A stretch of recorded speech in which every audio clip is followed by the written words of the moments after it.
Hello and welcome back to Talking Foreign Affairs with Adil Carter. It's my pleasure to be joined by Roberto Azevêdo. He's the former Director General of the WTO when he held the position from 2013 to 2020. And he was also recently Corporate Affairs Director at PepsiCo. Here to talk about the future of international trade and his passion for the green economy, Mr. Azevedo, thank you so much for joining us. My pleasure to be with you all. Let's just start off looking back at the WTO, an organization you led for around over 7 years. What relevance do you see the WTO continuing to play in the future? Yeah, well, a lot of people ask that question because of the status of the appellate body today, right? So the Yeah. dispute settlement mechanism is not operational, at least not 100%. The number of disputes has fallen significantly because there is no resolution to the dispute. If the losing party appeals, there is no appellate body, then the dispute freezes completely. But I think the WTO embodies a set of rules that give a very nice framework and guidance for countries that are developing public policies. You know, public policies are, the bread and butter of government activity. So when doing that, I think governments have some guidance about how others are going to be receiving your public policies, how they're going to be interpreting the legitimacy of the public policy that you're introducing that may have an impact on trade, for example.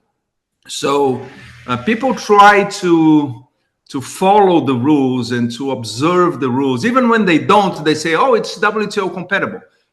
So the WTO still is a source of guidance, I think, for members, even though we have the dispute settlement mechanism paralyzed.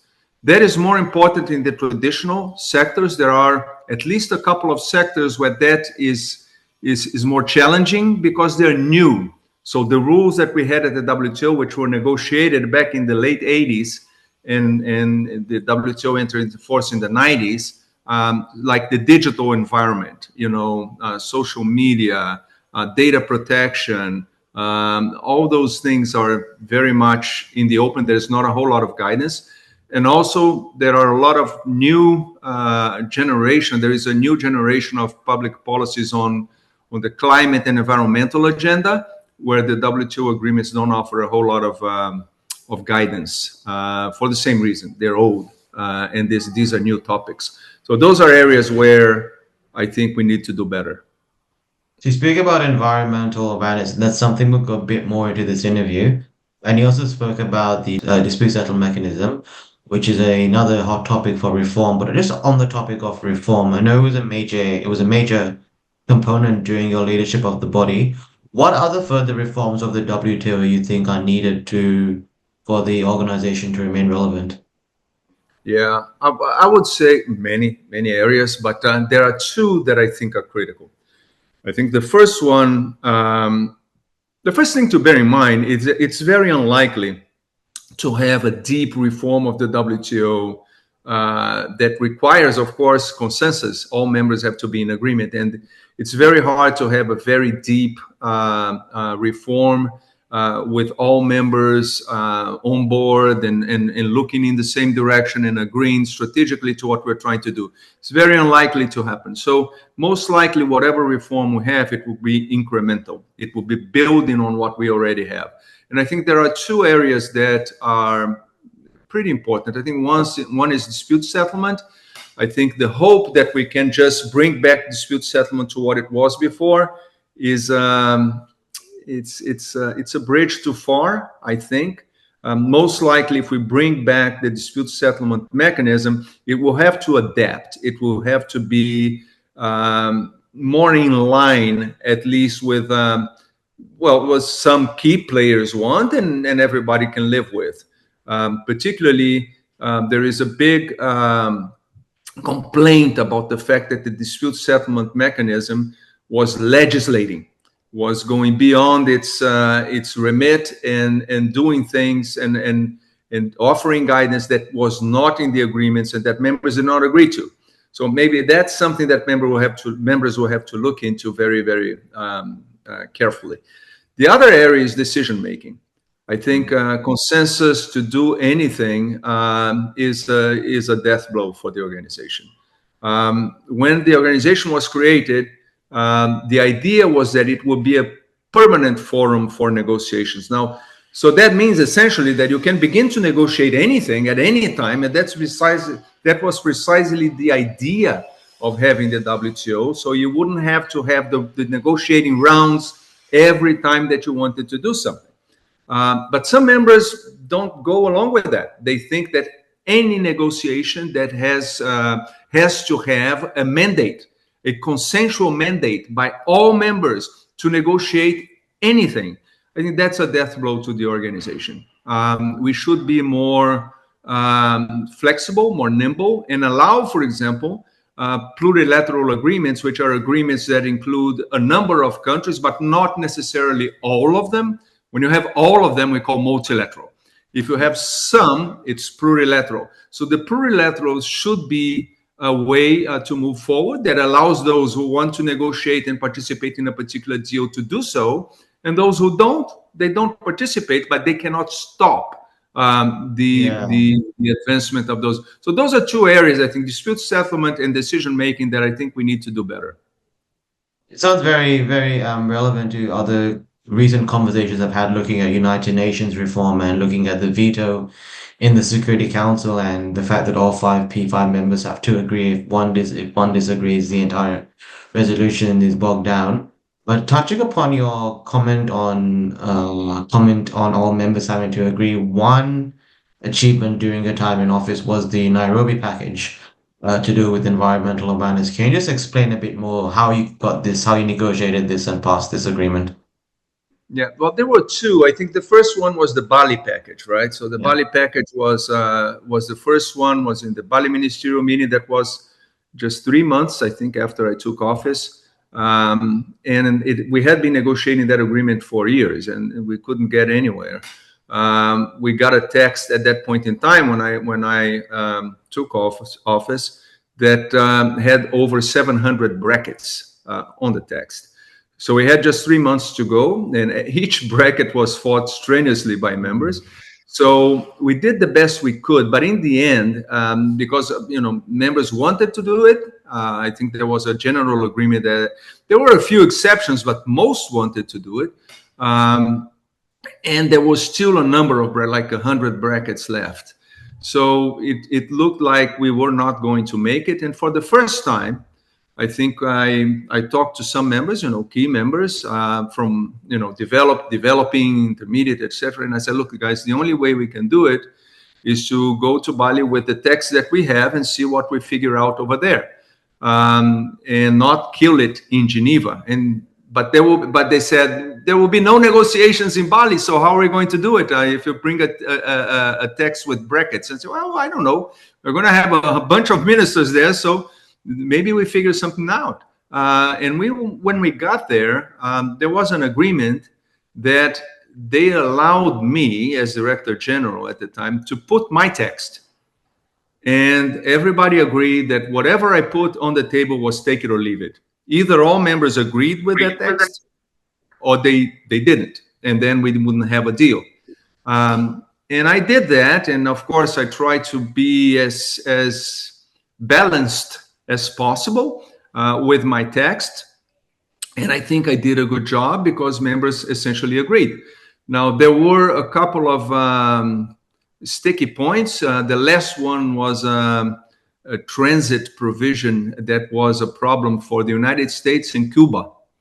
And they didn't talk to each other. So I had to do a lot of shuttle negotiations from one room to the next, from one room to the next. And we spent the whole night doing that until 8 a.m. the following day, when they finally agreed to an outcome that we negotiated. And then it happened. So that was the first multilateral agreement of the WTO after 18 years of existence, which was a big deal, not only for the content, but also for the symbolism of having a multilateral agreement. Then, as you said, Nairobi.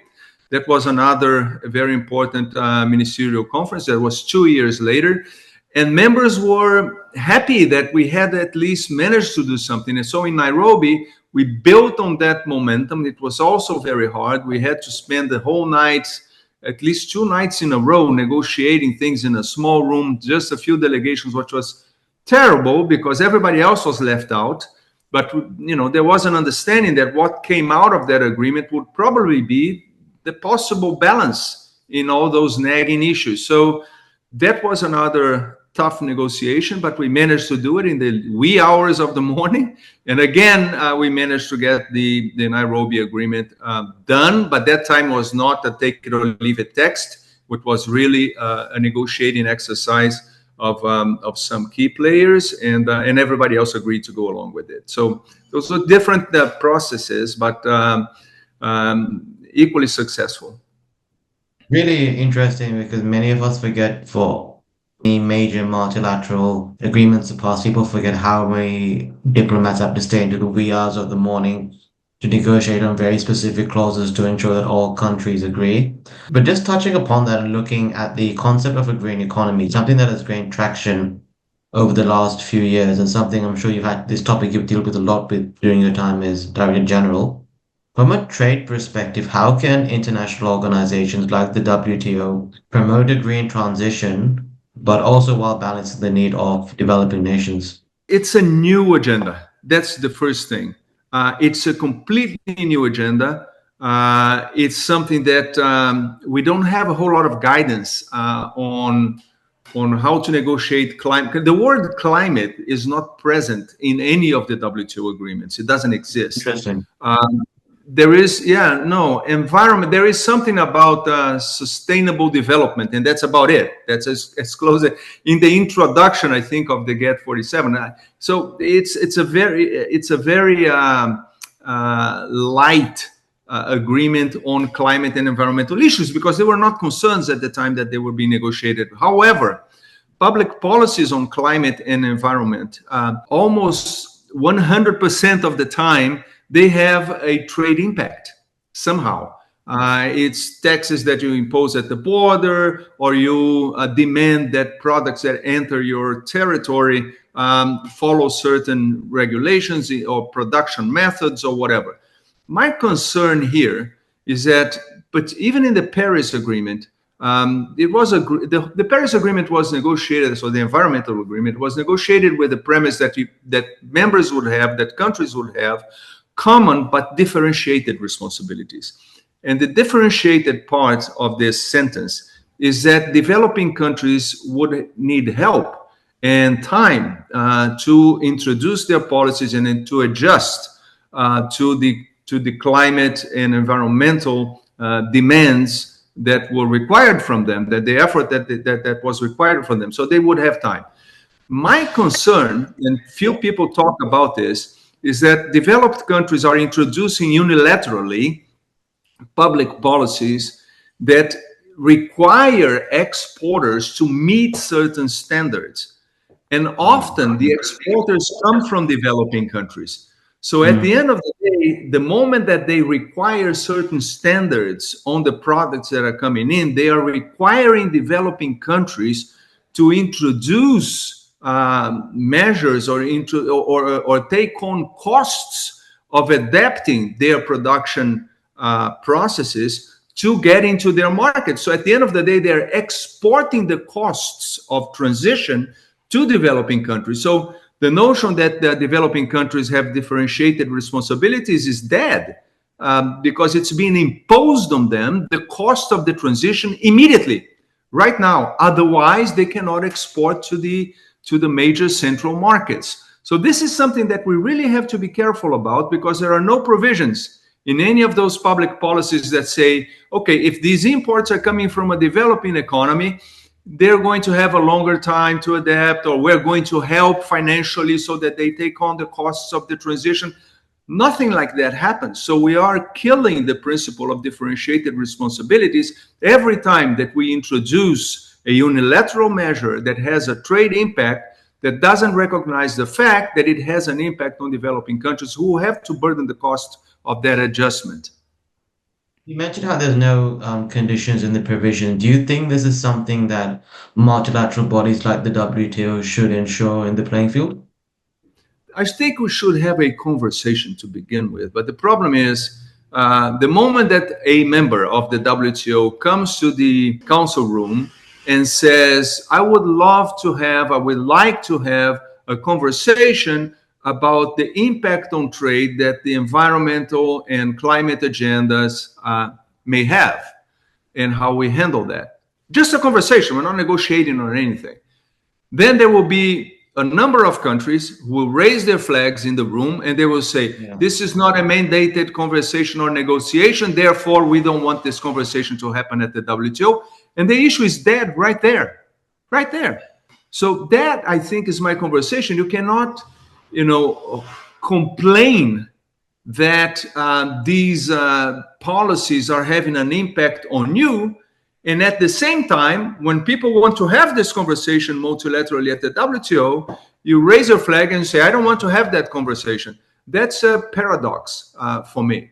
Yeah. And I think people need to be more open to having conversations, discussing, because if you don't discuss, the obvious consequences are two. Number one, people are going to unilaterally impose those rules anyway.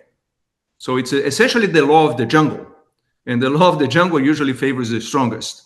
Yeah. And the other thing is another forum will be created. And this forum that will be created will not include the developing countries, will not include the countries that are saying, no, I have a problem, or no, those countries are going to be out. So none of those outcomes are acceptable, I think, for developing countries. But that's the likelihood of of scenarios that we have before us. Yeah, that's a really, really interesting insight into the complexities of decision-making systems within bodies like the WTO.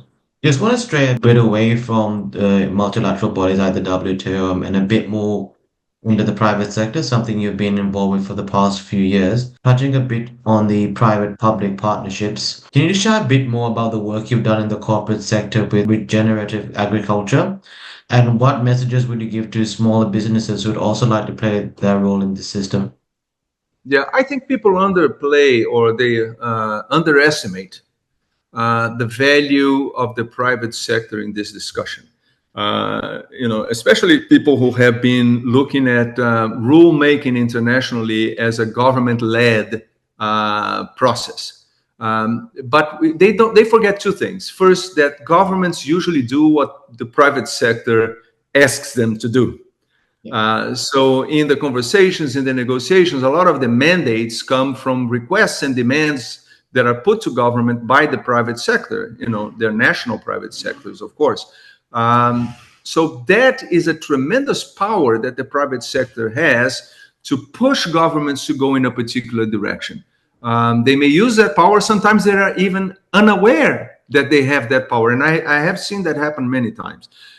The other thing is that the private sector has realized that, particularly the environmental and the climate agendas, they have been launched and this ship has sailed. It's not coming back.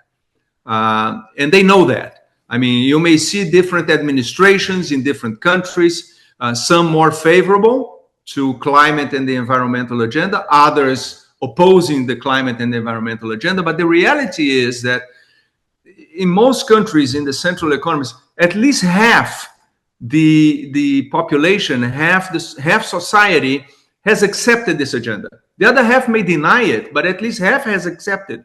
Now that means that the private sector mostly cannot ignore that half of their consumer base is in agreement with this agenda. They cannot accept that. They cannot ignore that, regardless of what the government says. So they're trying to strike a very fine balance where they don't antagonize either those that reject or those that accept.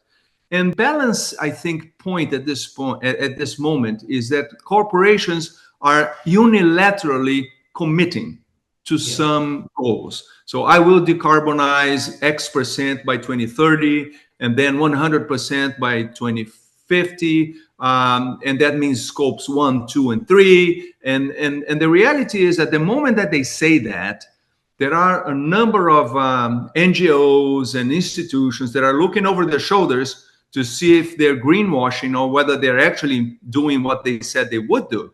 So the pieces of the engine, they are moving.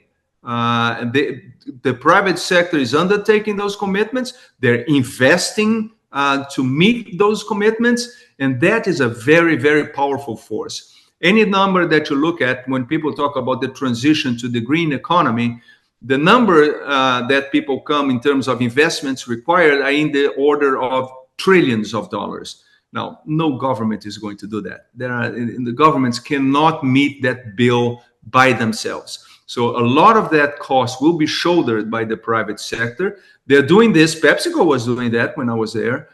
They are aware that there are costs, but they also realize that either they do that or the cost is going to be even higher to the planet. We are talking about regenerative agriculture with the climate changes that we see. Even that is compromised. So cost of commodities would go up. Climate disruption would increase costs. Consumer perception is very important too. So I think this is an area where the private sector has a big role to play, and they are embracing this agenda, and that's a good thing. Well, that's some really great insight into the role that the private sector has to play. And as you mentioned at the beginning of the answer, many people are actually unaware that the power that they have. So I hope people listening to this, those that are part of businesses, can take that message to heart and bring about change in this area. Mr. Azevedo, thank you so much for your time. Your answers on the show are very insightful, and I'm sure audience members learned a lot. We appreciate you delving into what it's like leading the WTO and how you feel the future of international trade and what needs to be done to remain relevant. My pleasure. My pleasure. Thank you so much for having me.